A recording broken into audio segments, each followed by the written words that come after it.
যে আমি যে মানে বাংলাদেশে আছি এই জায়গাটা আসলে মনেই হয় না, কারণ এই যে সাইডের আপনার যা লুকটা না, অস্থির একটা লুক। মানে বাহিরের কান্ট্রি যেরকম জাস্ট ওরকম আপনার একটা লুক এখানে। মানে বসার জন্য জায়গাগুলো, তারপরে আপনার এনে প্রতিদিন হাঁটা রোডটা একবারে মানে অসাধারণ একটা জায়গা। তো আমাদের ইট পাথরের নগরে যে এত সুন্দর একটা জায়গা আছে, জাস্ট এখানে না আসলে ওটা কখনো ঘুরে যেত না। মানে যে আমাদের ইট পাথরের নগরে এত সুন্দর জায়গা দেখুন, জাস্ট লুকটা দেখুন, অস্থির একটা লুক একবারে। যে এটা যে আমাদের বাংলাদেশের রোড, তাও এটা বলবেই না। রোডটা দেখুন এক কথা অসাধারণ একটা road। এটা হলো পুরের বিশ্ব রোড বলে আর কি।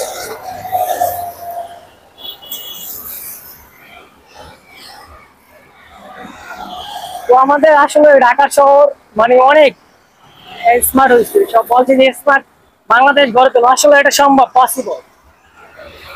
দেখুন এই যে আমাদের আগামী 2 থেকে 1 বছর আগে এরকম ছিল না, রাস্তাঘাট কেমন ছিল, আর এখন মানে মনে হইতেছে যে ইউরোপ কান্ট্রিতে আছে। বর্তমানে যে আমি রোডটা দিয়ে হাঁটতেছি, মনে হইতেছে যে আমি ইউরোপ কান্ট্রিতে হাঁটতেছি, কারণ একদম বাহিরের মতো, বাহিরের রাষ্ট্রে যেরকম রাস্তার পাশে লোকটা থাকে, জাস্ট গাছপালা প্রকৃত সাজানো থাকে, জাস্ট ওরকমই লাগতেছে।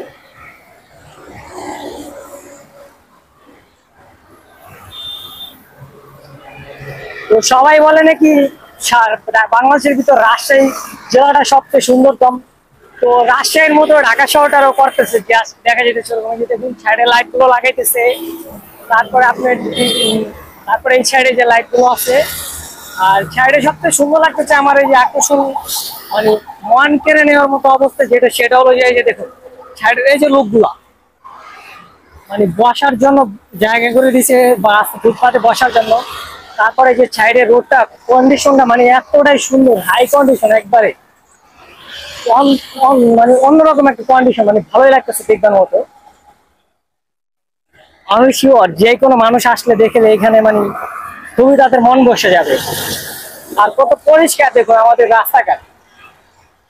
তো এখন মনে হতেছে আমি যে ইউরোপ কান্ট্রিতে আছি, মানে ইউরোপ কান্ট্রিতে হাঁটতেছি, ইউরোপ কান্ট্রির রোড যে ওরকমটা লাগতেছে। যে আমাদের রাস্তাঘাট, বাংলাদেশের রাস্তাঘাট কেউ দেখলে বলবো না যে এটা বাংলাদেশের রাস্তাঘাট, যে এত সুন্দর। আমাদের দেশ যে এতটাই আপডেট হয়েছে। আর এই যে দেখুন ছোট ছোট গাছ, ফুল গাছ লাগাইতেছে রোডের পাশে।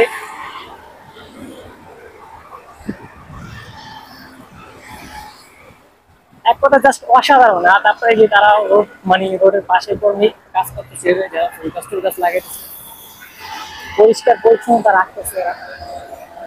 মানে সবচেয়ে ভালো লাগছে, কারণ রোডের পাশে অনেক প্রচন্ড পরিমাণ গরম থাকে। আর এখন তো তাপমাত্রা অনেক বেশি, সেটা তো জানেনি, কিন্তু রোডের পাশে বসার মতো পজিশন থাকে না। তো সেই জন্য আর কি যে বসার মতো যে পজিশন গুলো আছে, বসে টেবিলের মতো, তাহলে জিনিসটা অনেক উপকার হচ্ছে অনেক মানুষের। যেমন আমার মানে অনেক মানুষ আছে যারা রোদ দিয়ে হাঁটা চলা করতে অসুস্থ হয়ে যায়, রোদের ভিতরে বেশি হারা যায় না। আর তো ঢাকার শহরে তো গাছপালা খুবই কম, বসার মতো জায়গা নাই। তো সেই জন্য আর কি যে কাজটা করছে, অনেকটা উদ্যোক্তা নিচ্ছে, অনেকটাই ভালো লাগছে এই জিনিসটা। এত অনেক উপকারিত হবে মানুষ। আর এমনিতে তো আমাদের ইট পাথরের নগর, তা তো বুঝেনি কি যে জ্যাম জল রাস্তাঘাটের অবস্থা।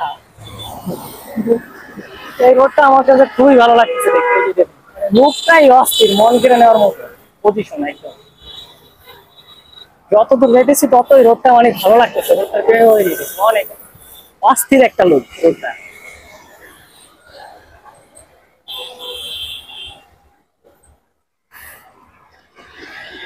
এই যে আমাদের রাস্তাঘাট, প্রকৃতি খুবই সুন্দর, মানে দেখবার মতো।